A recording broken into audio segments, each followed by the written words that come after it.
Hello everyone and welcome to my YouTube channel. For those that are new here, I'm Kaltis and I'm probably one of the most well-known League of Legends women players in Europe. I was thinking of just making a small video about my esport journey so far, which is the past 6 years or more. And also my plans heading into this year. This is a bit different from the content I'm used to making, so I'm a bit nervous, to be honest. Let's try that one more time. No, let's do this one more time. But no, let's start over. I'm gonna do that part one more time. Let's do this again. So let's go from the start. I actually got into League because of my older sister. She was playing a little bit, and so I wanted to play with her, and then I got really into it. This was around season 4, season 5. My most fond memory was attending my first esports event, which was the 2015 summer finals in Stockholm.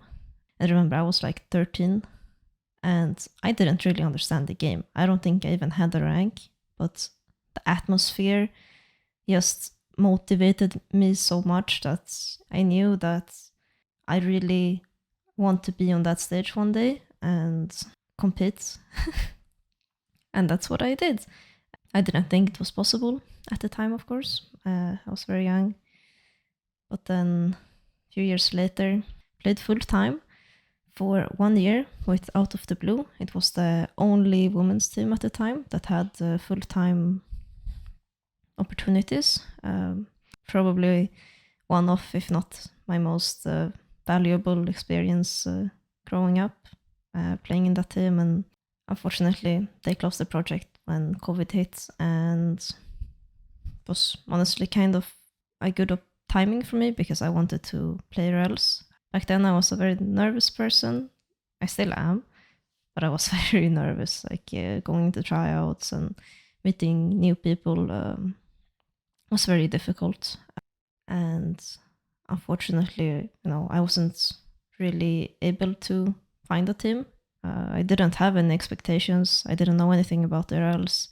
I just wanted to play somewhere, and it was hard to find teams.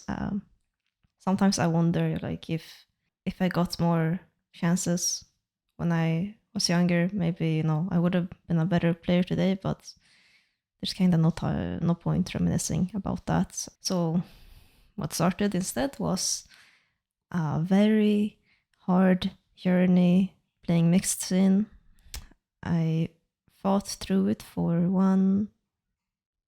I think I was trying for 1 to 2 years, and eventually I joined a team. But how do you even say this? Like, the league we were supposed to play in just didn't happen. And so I was pretty much in this org, not being able to play. After maybe 2 or 3 months, I got moved to like a substitute position in their main roster, where I never got to play either, and I didn't even get to be involved in the scrims at all. It felt like I pretty much wasted half a year on that bench. However, I did reach Grandmaster at the time, and what people always say, oh, you just have to reach like one better rank, you just have to push a bit harder, and then you'll get tryouts, then you'll get offers. And so that's kind of the goal that I was playing towards. Like, I just have to get Grandmaster, and then maybe I will get a tryout somewhere. And I got Grandmaster, but it was very hard to get tryouts. Then like a very disastrous ERL run kind of continued for me. At first I was gonna play for a Prime League team. Sort of last minute roster lock, it fell apart because, well, the owner, there was a very weird relationship between the staff, management, and owner of the org, and everyone apparently knew about that except for me. At some point, like I asked, or like I suggested, on this banner that we're using on socials, can I have my flag? Can I have my flag, and can it say like AD carry instead of player? And can I just have like a champion graphic or something? But the owner got so offended that I even suggested to change or to add something to the banner. That he started insulting me in the Discord and in like a private chat between staff. He was also insulting me and saying that he's going to fire me. I ended up leaving that team last second because it was very late in the off season. I instead joined a different team that, like, looking back at it, I shouldn't have joined that team ever. But I was feeling desperate and I really wanted to compete. That team, didn't work out. There were a lot of internal issues among some players that, it was personal. I think wasn't really anything about the team.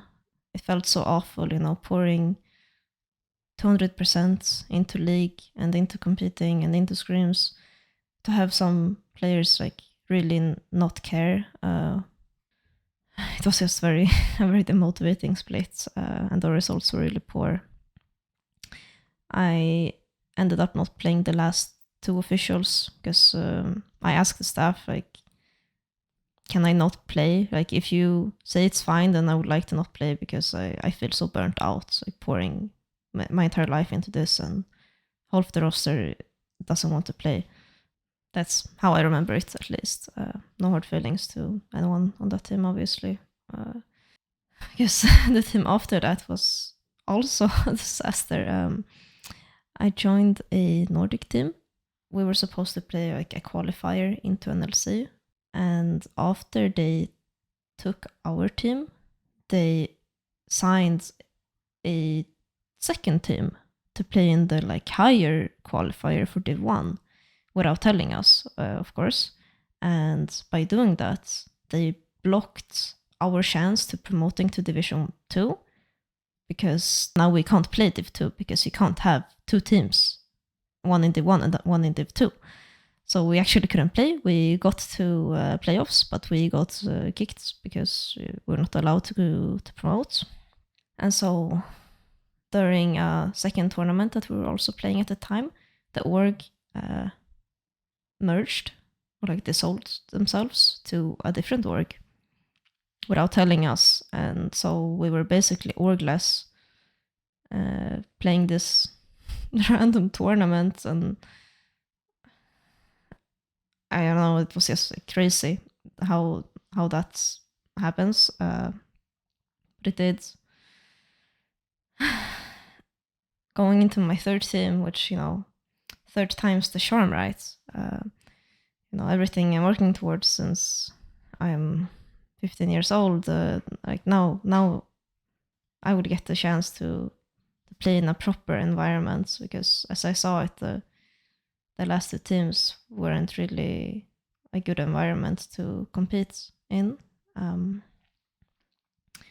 that's when Valians happened, which it's been 4 years now since that happened, and it still makes me feel really bad, honestly. I wasn't really able to talk about it I don't think I spoke about it for 2 years. Even when I got kicked from that team, I was completely silent about it, because I was very scared of being painted as like a problem player, and that other orgs would not approach me if I exposed them for pretty much like betraying me. Because that's how I feel and how I felt after playing with them. Yeah, so pretty much there was this one coach that signed the entire team, or like he built the team, and then he he just gave it to the org, and then he brought in a coach that he vouched for, I suppose. When joining this team, I was told I would get to choose the support.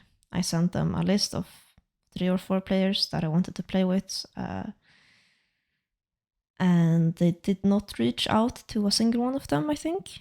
They signed someone else that I had no experience with. Even like after the split, I did reach out to one of the supports that I asked for, and he told me they never talked with him. He even contacted them asking for a tryout, and he never got a response, or he got rejected, so I don't remember which one. So there were a lot of red flags looking back at it. And, you know, obviously, like, I was a rookie going into that team, and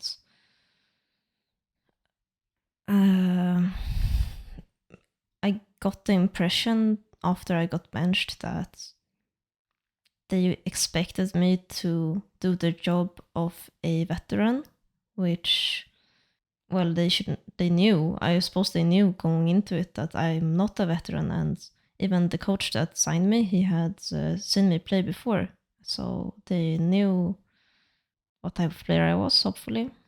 And I had a lot of disagreements with the coach that they signed. So we started the split 1-2. Then we had a week coming up with a lot of games, I think 4 or 5 games, because there was a slight delay. And they just called me up like one day before our last scrim of that, like going into that week. And hey, can we just have a short chat? It was the manager. The coach was not in this call. And he said, oh, well, we're not going to play with you. We're going to play with our substitutes. And I mean, I was like, I really believed in our team, and I thought that we had fixed some of the issues that we had.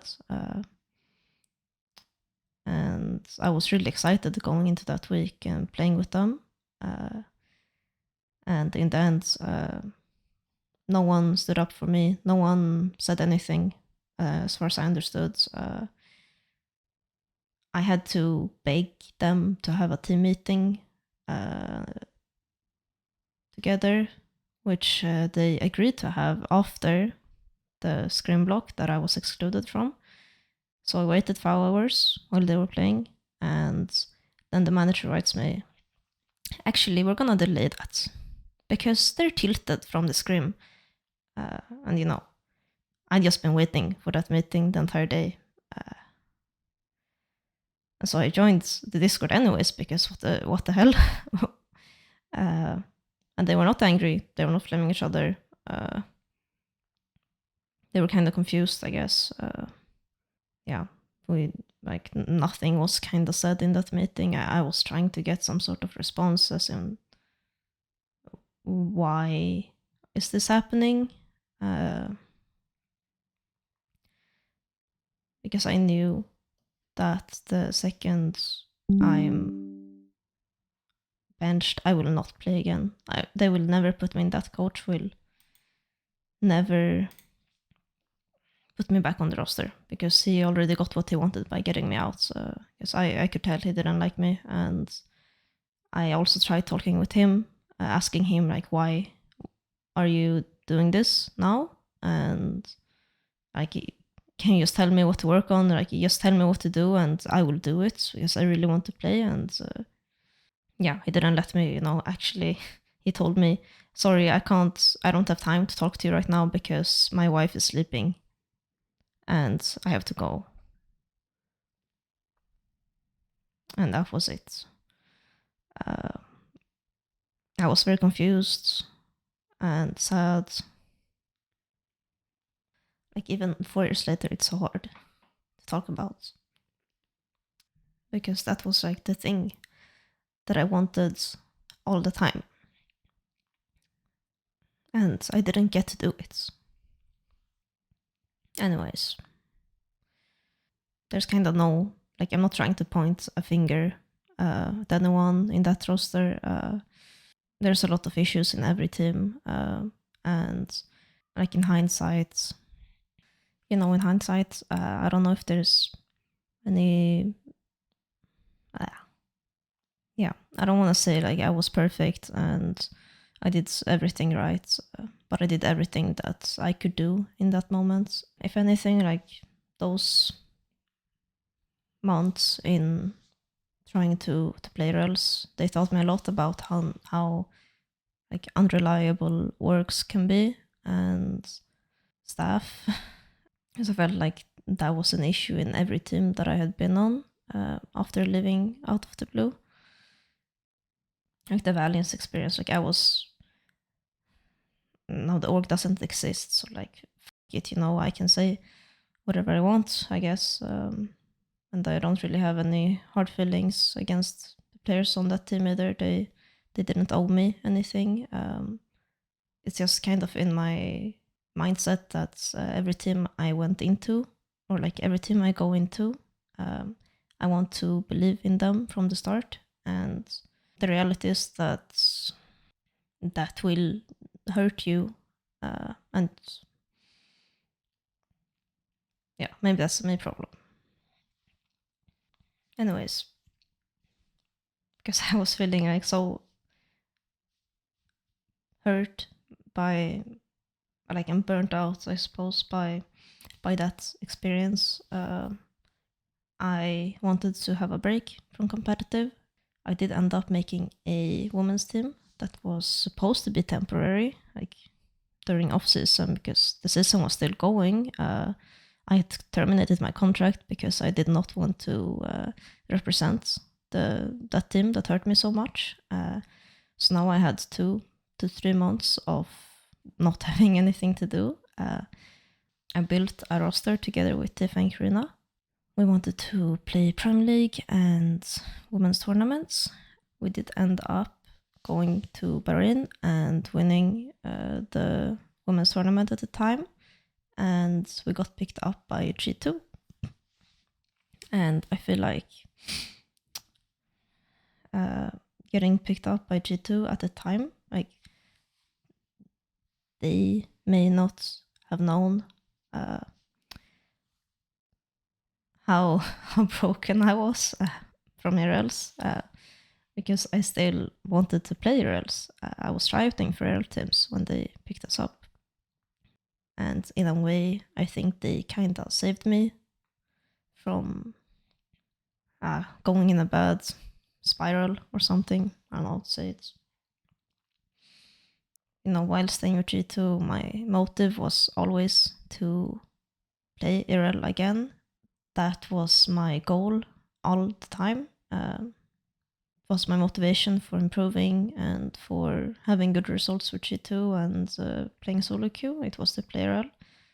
So last year's off season, like end of 2024, I was really, really hoping to play in ERL. I wanted to give it everything one more time. But I just didn't get like an offer. I barely even got tryouts, honestly. I think I DM'd over 20 orgs between ERL 1 and 2. And did I even play one tryout? I don't think I even played one tryout. So I say G2. I was sort of playing the whole year last year with no goal, because now my chance to play ERL, which was my goal all the time, it doesn't exist anymore. This was supposed to be the year that I played, and now I'm not playing it. And now I'm turning 23. Like, now I am 23, but at the time I was turning 23, and I can't keep dreaming. That's how I felt. Luckily enough, the roster that we had in G2 Hell last year was, from a personal in-game, out-of-game standpoint, so we matched very well. It was one of the best years I've had in esports for a very long time. And I'm very happy that we had that year together, even though I did not have the drive that I would hope to have had. And that's also why I'm role swapping this year. For AD carry, my goal was that I want to be the best that I can be in the game, and I've spent so much time on AD carry that it has to be AD carry, and I want to play ERLs. But now I have sort of changed my mindset in a way that I want to enjoy the game, and I want to play what I think is fun, and I'm still a very competitive person, so I want to become pretty good at it, even if I'm not ever gonna play LEC or ERL1, that's fine. I'll just kind of take it one day at a time and do what I love, which is still playing League. And that's why I chose mid lane. I just enjoy running around, using the knowledge that I have of League, and also learning so much more about laning and micro that you don't have on the classic AD carries. I'm having a lot of fun with that. Yeah, as most of you know, I'm also going to stay in G2 as a content creator, and I'm going to be co-streaming LEC as well, which is something new, something very exciting. If you told me 5 years ago you're going to be a content creator, I would tell you to shut up, because I just wanted to play esports. But now I guess I'm like known for liking fanboys, so there's no going back. I still get to do what I love, which is playing League, and I still want to compete in some ways. So I'm actually planning after my Korean bootcamp to build a team that's more of a streamer team, I suppose, but also competitive. And now you guys have something to look forward to. It's gonna be super hype. And yeah, that being said as well, my Korean bootcamp is like a bucket list checkpoint for me. I was actually planning to do it in like March, because I thought I'm not good enough yet to bootcamp. But then I was told I'm stupid, which I am, because I'm not going there to reach Challenger, I'm going there to improve. And that's what I'm gonna do. So my goal is to improve at the game, and hopefully I can reach Grandmaster on Korean server. That would be pretty cool. Yeah. If you still watched the whole video, thank you. This was like a therapy session. Okay.